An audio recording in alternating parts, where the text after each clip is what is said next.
up. I'm not gonna wait for people to join. I'm just gonna kind of go in so I can make my point and get out, and maybe you can catch it on a replay if you missed it. So, yesterday I posted on LinkedIn in response to, some of the Simone Biles conversation, right? And I posted a quote from Yogi Berra, right? Yogi Berra said, baseball is 90% mental and the other half is physical, right? So Yogi Berra, honestly, if you go back and you just, kind of scan online, let me close this window because it's motorcycle city season in Detroit. So all the road pounders are out there. Um, elbow cough. So Yogi Berra, right? Lots of awesome quotes online, but I think one of my favorite from him is one that I actually learned. I believe I first heard this quote in middle school, but he said, baseball is 90% mental and the other half is physical. Now, if you want to comment and let me know, oh, you can't hear? Uh-oh, let me make sure we got the mic on. Gotta make sure. Mic check, mic check. It looks like my audio is good. You can't hear, Marshall? Anybody else having trouble hearing this broadcast? Because I know that the online demons love to play with my broadcast when I'm talking about sensitive topics. Okay, thank you, Richard. Yeah, the audio, everything looks fine. So maybe check your audio settings, Marshall, because it's coming clear for other people. So cool. All right. So I posted that on LinkedIn yesterday, and I posted this with the comment. I see the pattern with the mental health moments being a crutch for not going the distance. Okay. The United States clearly needs more mentally healthy athletes to represent us in global games. And I would venture to say we need more mentally healthy people because we are definitely transitioning into a country that is crutching on mental health issues. I said it's kind of sad to say, but I'm not excited to see some American athletes at the Olympics anymore. I really don't care what race they are. The Olympics require a competitive mindset to go the distance. We are not teaching our children to go the distance. We are teaching them to tap out with excuses.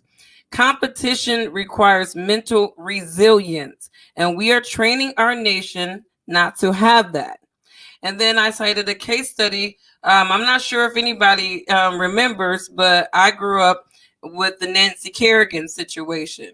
Now, when you want to talk about some psychological trauma happening to somebody at the Olympics, the Nancy Kerrigan situation was a situation where the figure skater, Nancy Kerrigan won the silver medal at the 1994 Olympics despite being physically attacked by a hitman hired by by the ex-husband of her skating rival Tanya Harding. But she went the distance despite that traumatic event happening to her at the Olympics. There is a difference between a champion and a participant. Even participants get trophies these days. Now, I want to make a couple of statements that are important for before I go into this. First of all, I don't discredit anybody who organically has mental health issues, a history of mental health issues. I think that is very normal for anybody, especially, if last year showed us anything, we all are subject to our mindsets being unhealthy. Just like we have our physical health, we have our mental health, right? When you know that you've just been doing something too much and you're tired, you're fatigued, you lay down, give your body what it wants, right? When you're exerting too much mental power and you need to take a break, you have to take a break. But the mindset of competitors is different. You know what I mean? When you are competing in one of the oldest games in the world history, the Olympics, All right. These athletes are going through not only physical training, endurance training, right? But they're also going through that mental training, right? That is what they call conditioning, right? Conditioning people to stay in the game, stay the course, no matter how mentally exhausting it gets until the game is over. Now, a lot of people are saying, well, you're very insensitive. You're very insensitive. Simone Biles doesn't owe anything to you or anybody else, or nor does she owe anything to the United States of America. No, theoretically, she doesn't owe anything to anybody but herself. But when you put yourself in the position to be a representative of somebody, then you do, in a way, make yourself accountable to that person. And this is what I feel like the liberal media and all their little yuppies are trying to get people twisted about. That, oh, when you decide that you're going to be a people's champion, you don't necessarily have to be a people's champion. It kind of reminds me of the representatives in Congress, right? You know, they say that they're going to represent you, right?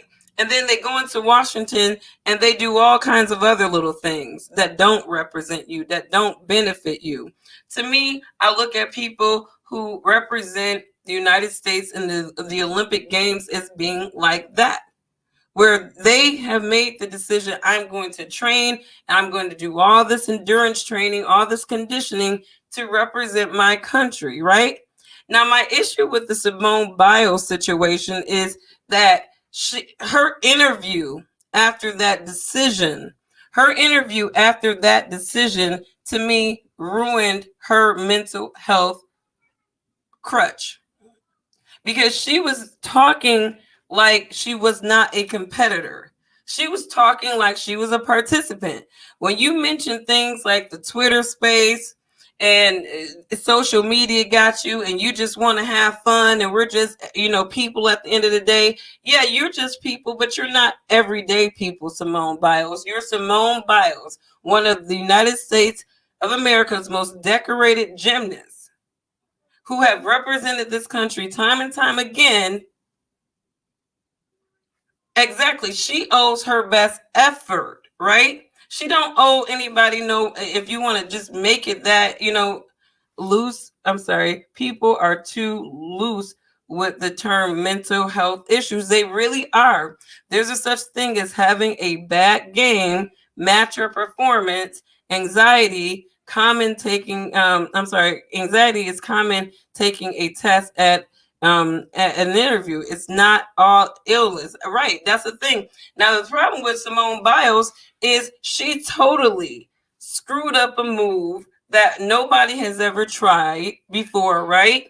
She put a lot. She said that she was getting pressure from other people, but I wonder how true was that, because she tried a move, and that move that she tried that nobody else tried. Number one, they were saying, well, the judges got into her head because they said that they didn't know how to judge or rate that very complicated move that she was choosing to do. Now, I'm a little gray about the judges at the Olympics in that regard, because if she did an awesome, freaking fantastic move and she actually nailed it, my thing is, why are you having a hard time understanding how to judge a move? You know what I mean? Nobody ever did her signature move by the Biles, but they seem to know how to judge that. So I do have questions about the conversations that she had regarding that move that she did attempt to make. Now, here's the thing. Simone attempted to do a move that obviously she probably wasn't 100% comfortable doing. She even talked about having pressure from other people. I don't know if it was to do the move or maybe it was not to do the move. I'm not sure, but she did not pull that move off. She did not pull that move off, right? And when she did not pull that move off, she quit. She quit. She quit when she made an attempt and she failed. And then the first thing that she did was, wanted to play the mental health card, right? But when she followed up the interview, that's where, sort of some of the extra stuff kind of came out, where she was like, we just want to go out there and have fun. Honey, when the Olympics is over, you can go out and have fun. But that's not what you're there for. I don't understand why they are programming athletes just like they're programming our children, that when you are in a state of competition, just have fun. Just have fun. And it's like, what is the point in competing? What is the point in engaging in competition if your mindset is we're just going to have fun? Like, this makes absolutely no sense to me, the mindset that people are being programmed into buying into. In my personal opinion, Simone Biles can be unaccountable to every, to herself, to anybody but herself. I don't know. But what I'm saying is that Simone Biles, in my opinion, has ended her career walking away, tapping out to failure, not mental health. She's not going to be able to use mental health, even if the liberals want to crutch her on, be kind. No, she tapped out. She literally tapped out and quit on her team for her own personal reasons. And that is not what champions do. That is what participants do. So as decorated as Simone Biles is, if this is her last freaking Olympics, I'm sorry. She literally went out with failure. She went out with failure. She went out with excuses. And that's just my opinion. And it's not about being mean. It's not about discrediting people with organic mental health issues. But like my girl Tiff just said, there is a difference between having anxiety in high pressure situations and organically having mental health issues. There's a very bad look. It is. I don't think that, with all the liberals doing all this encouraging and trying to convince everybody that Simone Biles don't have to be accountable to anybody, it's like, that's fine, but that doesn't stop other people from looking at her in whatever way that they choose. If you want to look at her and play the sympathy junkie card, that's fine. I'm looking at Simone Biles, and I'm looking at somebody who had a great Olympic career, and in this moment of hyper, social political bullshit, she wanted to jump on the mental health victim train in some kind of way. Maybe she was like, nah, I'm not going to play the racism card. I mean, I have too many white friends, so I can't play that card, but I can definitely play the mental health card. And I feel like that's what they're doing. They're literally allowing people to mask over, crutch on mental health as a means to deflect from their failures. And that's what's happening. And, I see people on social media like, if you think that Simone Biles has something to prove to you, you're a disgusting person. And I'm like, you're emotionally irrational. Because if you look at the situation for what it is, that girl's in competition and she's talking about we need to be able to go out there and have fun. And then she's talking about social media. And my thing is, why in the middle of the Olympics are you on social media allowing anybody to get into your head? I mean, let's just make sense. She literally chose to be a loser by buying into this victim mindset. I'm pretty sure she's going to get a shit ton of endorsements from China-based investor companies now that she done found a way to get on the victim train too. And if you look at a lot of these Olympic people of color, it's like they're coming up with all kinds of reasons why they failed. Gwen Berry trying to have a memorable moment at the Olympics, and you were the damn bronze winner. You done won a damn bronze. You ain't even walking out with any type. You ain't walking out with the gold or silver. You walking out with the bronze, and you trying to make a political statement so that you can mask over the fact that you just failed. In hammer throwing, Naomi Osaka too. It's like, come on now. You are y'all mentally healthy because y'all don't want to fold under the pressure of what y'all bought into, what y'all trained for. What is the point in conditioning? Can somebody please explain to me, what is the point of conditioning athletes? What are you conditioning them to do? Physically do their job and just discounting that 90% that Yogi Berra talked about them needing, which is that psychology? I mean, come on. I mean, even at my kids' school, I'll tell you what I do. When my kids could do a little competition thing and they get a participation trophy, that motherfucker go in the garbage, okay? We don't do participation trophies in my house. And I teach my kids, you either won or you lost. And it's okay if you lost. You just got to figure out how to win better next time. But what you're not going to do is get a yay for you for participating so that you can feel like a winner too. No, kids need to understand the feeling of losing just as much as they need to feel the glory of winning. Mediocrity is being accepted. You're absolutely right, Richard. That's what it is. People are in this mentally dysfunctional mindset where they don't have to compete, and if they lose, they can still get a participation point or some brownie points, and all they got to do is crutch on some excuse why they lost or failed. Imagine if Simone Biles would have nailed that move.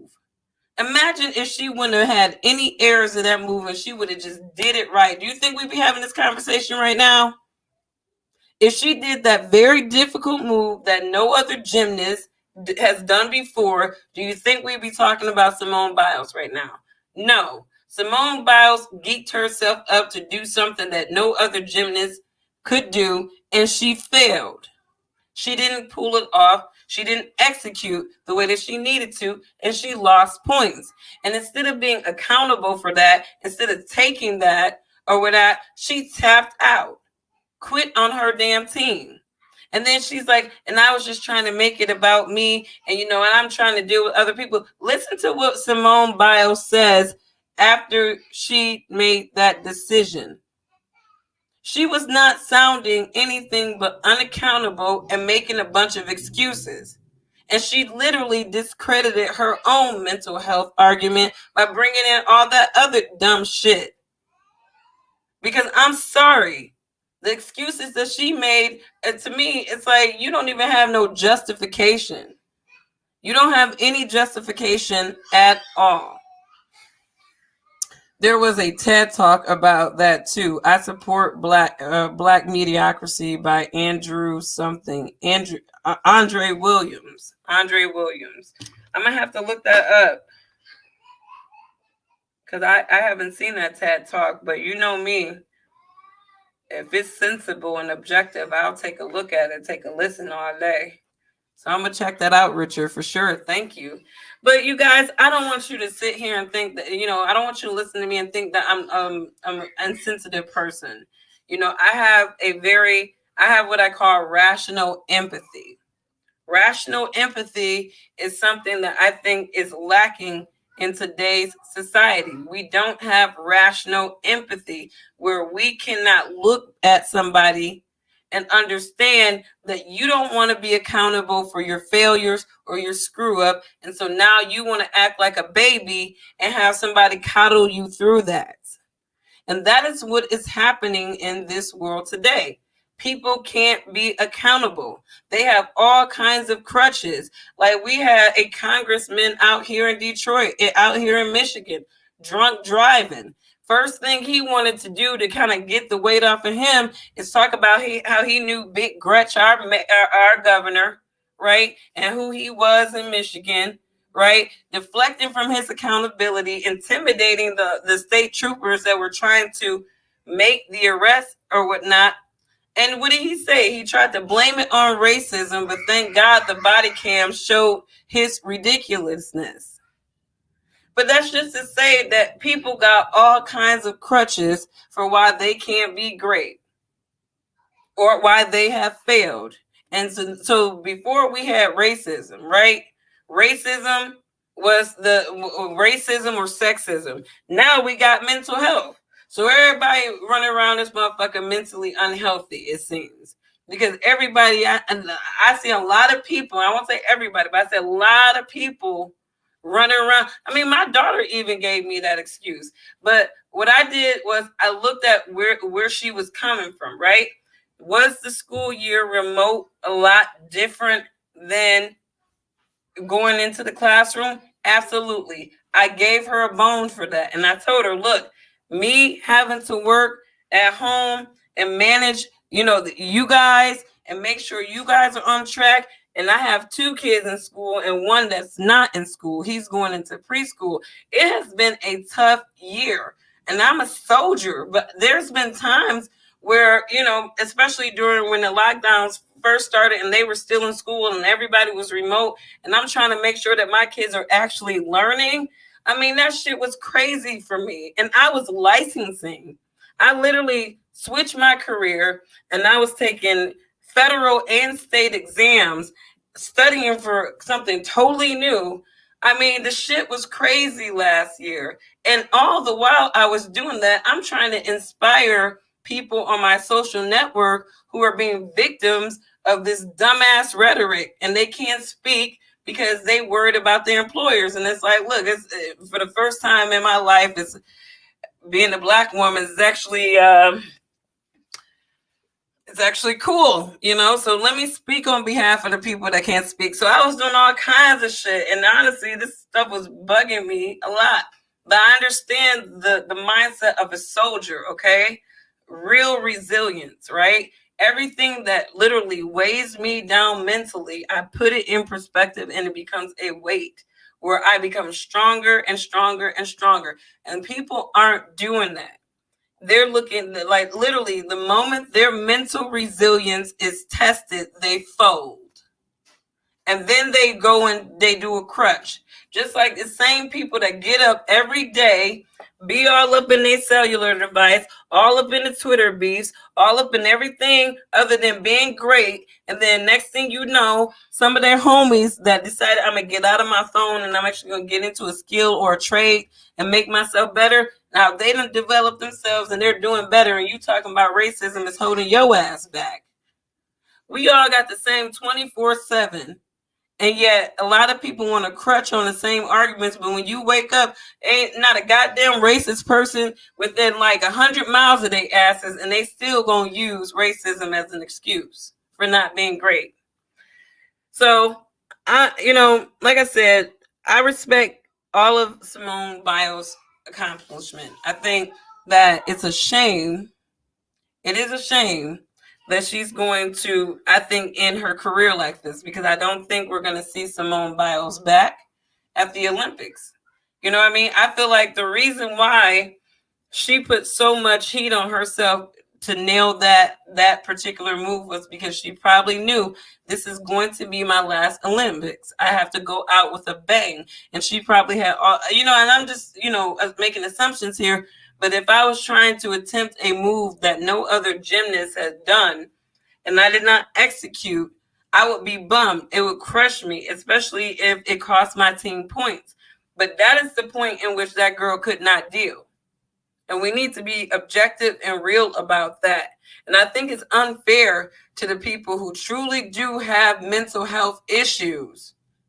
There are a lot of people who truly were born, who have been diagnosed, who have been ongoing with mental health issues. And I don't think it's fair for people who have a moment of being mentally unhealthy because maybe they were in a pressurized situation or a different situation to just keep crutching on that stuff. Just be honest about it. I put too much pressure on myself to do that move, and I'm very, very, bummed out about the fact that I didn't execute.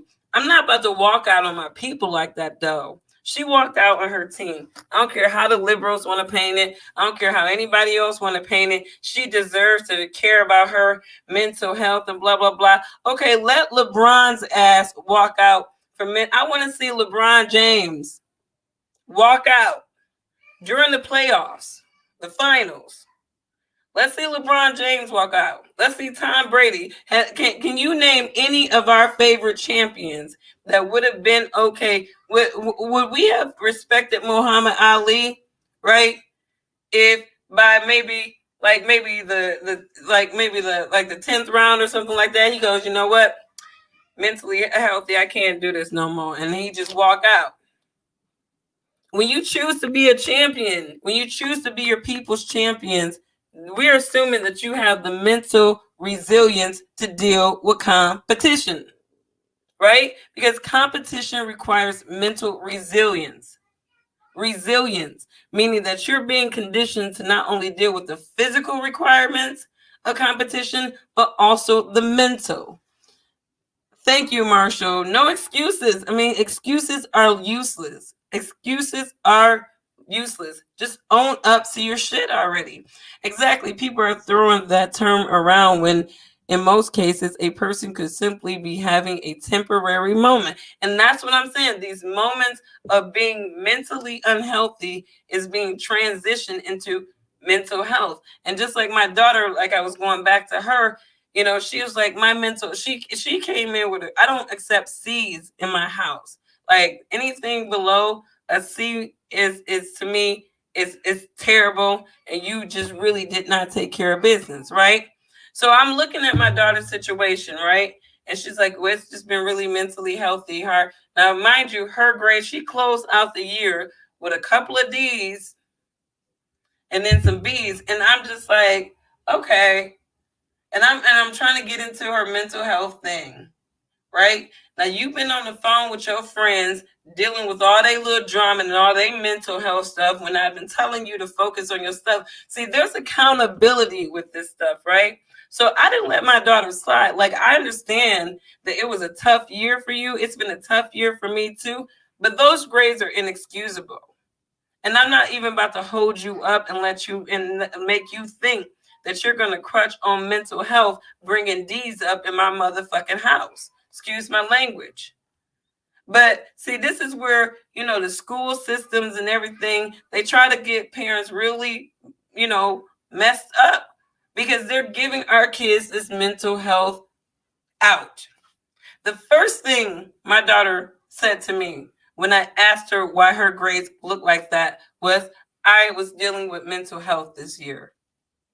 So our kids are being taught that you have a crutch for not excelling, and it's called your mental health, because nobody has the right to challenge you on your state of being mentally healthy, because it would be inconsiderate, even if you clearly display signs that you're just not accountable. Yeah, excuses are lies. Excuses are useless. And when you're talking about a moment of mental health versus having truly mental health issues, there is a difference. I mean, unless Simone Biles is on some kind of medication, and you know what I mean? Like, nowhere are they talking about these ongoing mental health issues. And if she truly had it, mental health has been a crutch for a long time. We wouldn't even seen her ass at the Olympics, in my opinion. So, it's a crazy world we live in, everybody. It's a very, very, very crazy world that we live in. I'm not buying, Simone Biles can do what's best for her all day. And that doesn't take away from the fact that I can have the opinions about her all day. I respect her decoration as a gymnast. I respect her accomplishments. I just feel like she's going out and she's going out bad. I think she's really ending her career bad if this is the last time we see her at the Olympics. I really do. So, what else is on my radar? I usually just feed off of the topics that I post on LinkedIn. Today I was reading about Facebook and Google. It says Facebook joins the Google Vax mandatory. So these companies are making the vaccine mandatory for their employees. And LinkedIn has basically kind of shadow banned this post, because usually I'll have about 13,000 views on my post. I only got 1,300 views on this one. So I know that they're shadow banning it.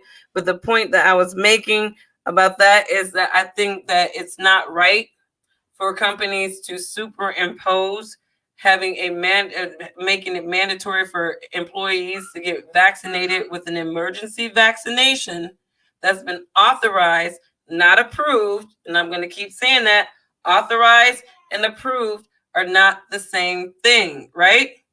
As a financial advisor, I can't say that that the SEC has approved a security. You know what I mean? I would get in trouble saying that because the SEC doesn't approve securities, right? All right. So there's a difference, and you got to learn, what the language is. Authorized is not approved. Approved means that you can sue somebody. Authorized means that you can't sue. So when these companies are requiring or trying to mandate this vaccine, understand that right now in its trial phase, emergency state it's in right now, you're not recovering from anybody if you have an adverse effect. You can't sue Johnson & Johnson or Pfizer or any of these guys, Moderna. You can't sue them. They're covered, right? You can't sue the FDA because they're covered. We didn't approve the shit. We authorized it for emergency use. So who is your recovery? Hey, what's up, Lex? The whole making federal employees get vaccine or testing regular is ridiculous. They want to say my body, my choice with abortion, but it's not your body when it comes to vaccine. I'll quit. Absolutely. I find that a lot of people who want to stand up for their liberties, they're going to take a hit. It's going to be tough, but a lot of people are going to walk away from these companies who think that it is okay to infringe on their civil liberties. And I will say that if your company is mandating the vaccine, I would literally lawyer up and make sure that if you have an adverse effect, there is, I believe, through workers' comp, if your company mandates the vaccine to you, I think that you can have somewhat of a recovery through workers' comp. But other than that, there is no recovery if you have an adverse effect to these if your company mandates you to get the vaccine. And that's where a lot of companies are not, to me, like one of my friends said, instead of just consulting with lawyers, they really do need to be consulting with ethicists, because to mandate a vaccine, an emergency usage vaccine, to me, there's some ethical red flags that I think that companies are going to have to really look into, because I think that when it comes down to the company mandating the vaccine, that is where they're really putting themselves more at risk. Because imagine being sued by a bunch of your employees for whatever reason because you made them take a vaccine that was authorized, not approved. They did not want to lose. You put them under duress, because that's basically what these mandates are. It's duress. It's duress, because if I don't want to take this vaccine, but I don't want to lose my livelihood or whatnot, you're putting me under duress to make a medical decision. And a lot of companies need to think about that, because if I can't sue Pfizer, Moderna, or whoever, I'm about to sue somebody if I have to get this vaccine. Straight up, I need to know that I can recover and that I can sue the flying pants off somebody if I needed to. What's up? And thank you. I want to make it Kawaku Poku. And I think remote employees who volunteer to take the vaccine should return back to workplace. If not, why did you get it? To stay home? Right. It's like, here's the thing.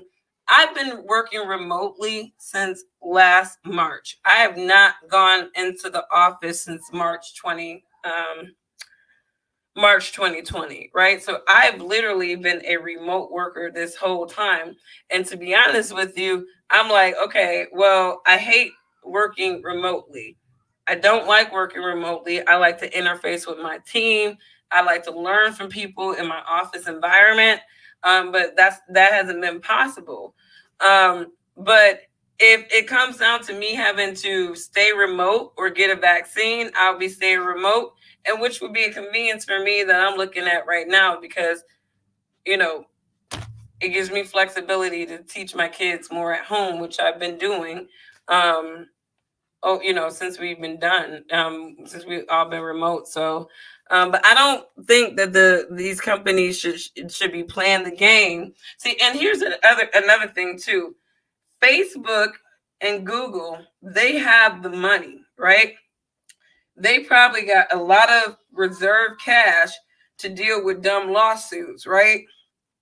But I wonder, do they got enough cash to deal with the volume of lawsuits of people who work for them that do suffer adverse effects from this vaccine and may go after them to recover? I think the whole COVID-19 experience is a test run for the coming mark of the beast that the liberals will force upon our country, and the world. A lot of people on the military are not taking it, so we'll see how it goes. When we talk, I don't believe that the vaccine is the mark of the wild beast. I don't believe that the vaccine is symbolizes the mark of the wild beast. I think that the mark of the wild beast, in my personal opinion, is really the type of heart condition that mankind has. So, as if you've seen some of my other videos where I drop off some Bible verses, if you're a true believer and you understand the revelation, you understand the time that we're living in, you understand that you have your physical earthly armies, and then you have the spiritual armies of the heavens, the angels, right? And they are like scanning the hearts of man, in my opinion. And to me, the mark of the beast is really the heart condition of the beast. Have you been successfully subverted and influenced by the beast, so that when your heart is red, it shows that you have an attachment to this system of things? It's kind of like the story of Lot's wife. Anybody remember the story of Lot's wife? When they were destroying Sodom and Gomorrah, right? And what happened? God told them to look ahead, right? And it was figurative for looking ahead towards the kingdom. But when Lot's wife, she turned back because it was a figurative for her longing or having some type of empathy for the cities that were being destroyed because of their disgusting, defiled behavior. So I look at today's world like Sodom and Gomorrah, and God and God's holy army is scanning people's heart condition, and we may be one of those ones where God's like, don't look back, keep looking ahead. And if you somebody that keep going back and forth into this system of thing, you in, you out, you in, you out. I mean, that's to me how you get the mark of the wild beast, because you're playing at the tables of the angels and you're playing at the tables of the demons, and you got to pick a side.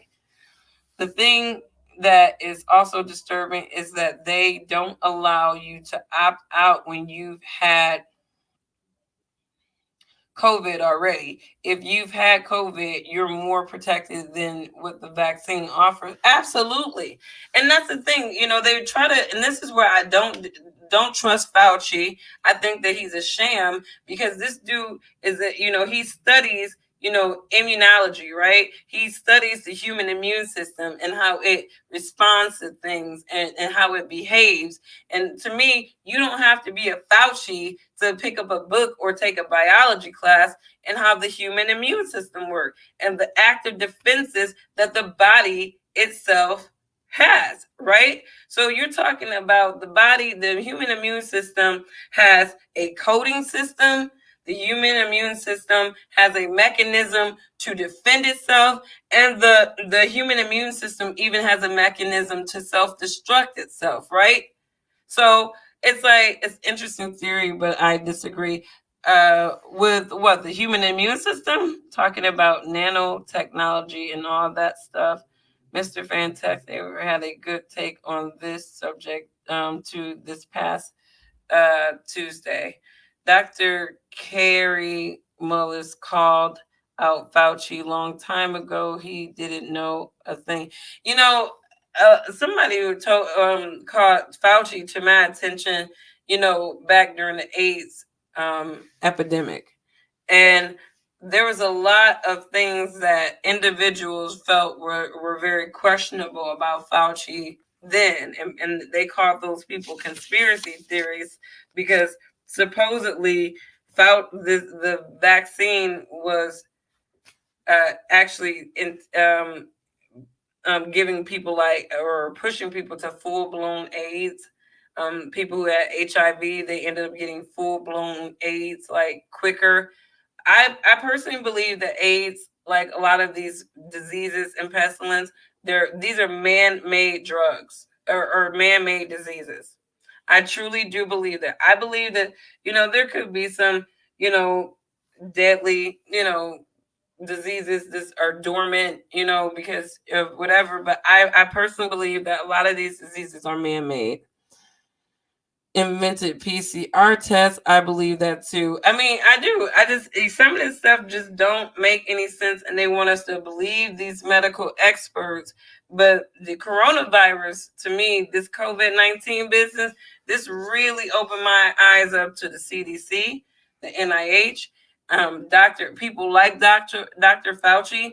These people are proper, and then even Deborah Burke, right? She ended up getting removed. But these people use their credentials to be able to sell bullshit.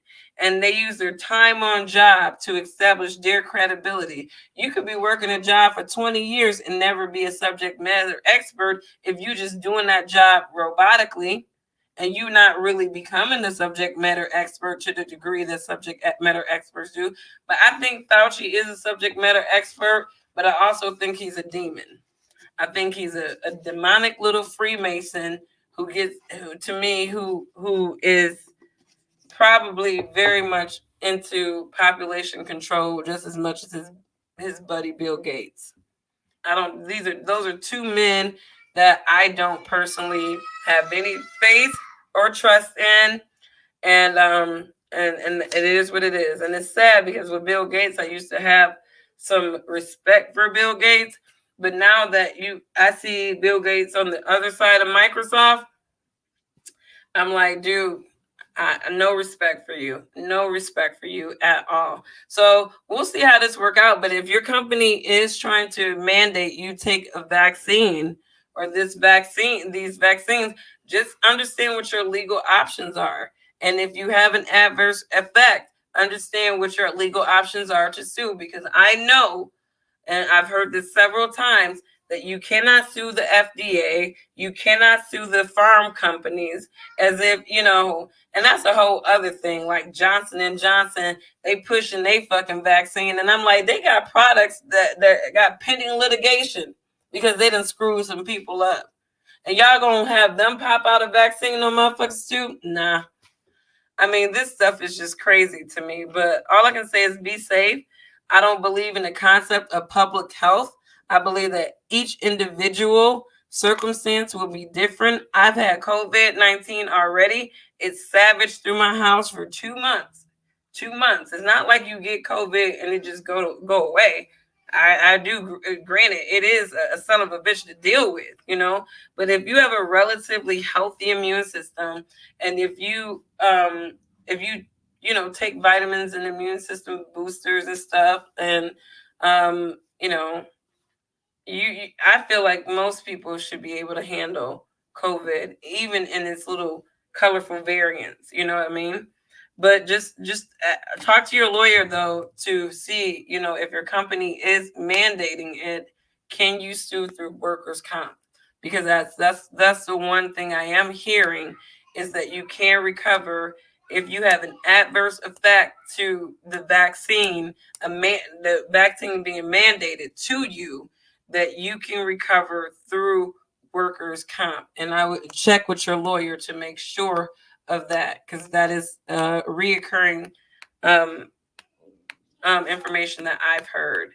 J&J are getting sued as we speak for talcum powder. Absolutely. Absolutely. And that's the thing. It's like in some of these pharmaceutical companies, it's amazing to me, because they literally, they got pending lawsuits.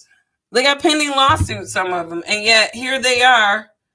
Sorry, and yet here they are, making vaccines for us that are being mandatory on an emergency level. And if you're just joining, I want people to understand the difference between authorized and approved, right? Approved means you can sue. Authorized means that there are very, very few avenues to recover if you have an adverse effect. And that is why I feel like they keep keeping these vaccines in the authorized category. Because the minute they say, okay, we're going to approve Pfizer or approve Johnson & Johnson, approve this vaccine as the vaccine that we're going to be adopting to use for this or whatever, now these pharmaceutical companies open themselves up to be sued. But if they keep it, so that's why I feel like they are moving, that they have not officially approved these vaccines and they are authorized for emergency use, because that covers the FDA and that covers the pharmaceutical companies. And companies who are smart are not going to touch a mandate on them because they're not going to want to get sued. Because once you start putting people under duress to make medical decisions, that's when you open your doors up to be sued. So I don't think a lot of companies are going to be jumping on the required vaccination train unless they just got the money to cover the adverse effects of that. I don't understand why people are rushing to get it. When I hear the word clinical trials, is a red flag already. Do people know what trials are or mean? Let me tell you something. People are buying into just fervor. They're not buying into logic, rationality. They're buying into panic and fervor.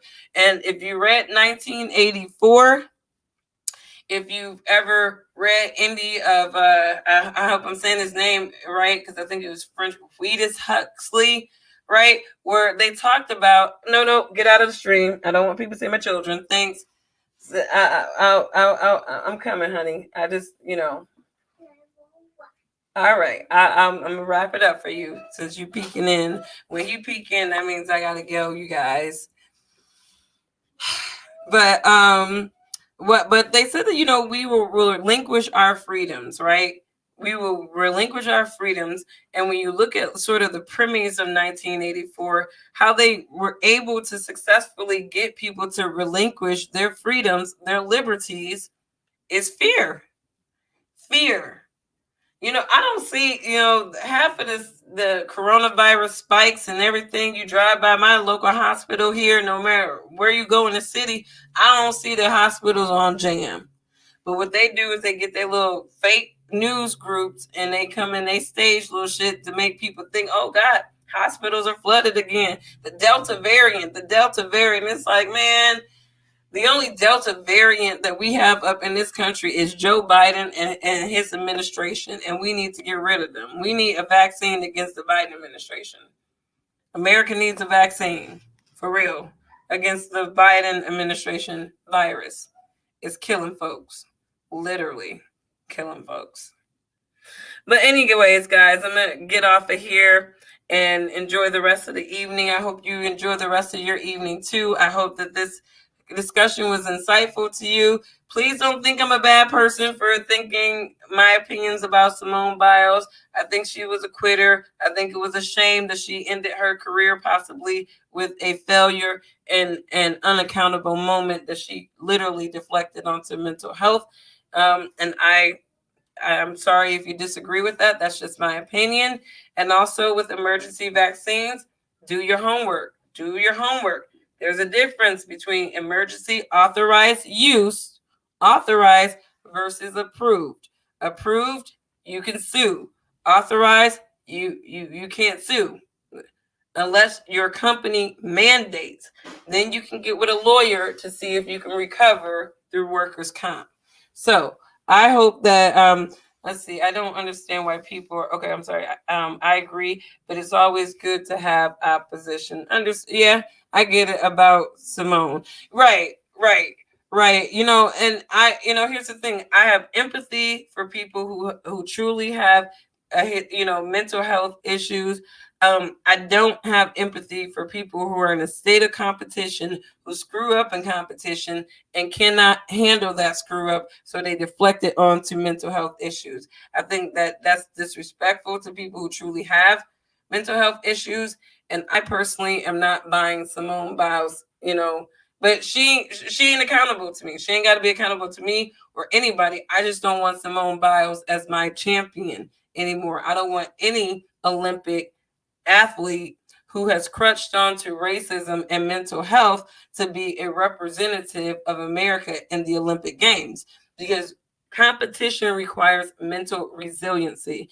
These people are conditioned to deal with the physical requirements of competition and the mental requirements of competition. And I'm going to end it with Yogi Berra and what he said.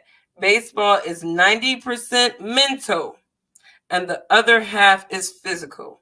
You guys have a wonderful evening, and I will catch you on the next one. Bye.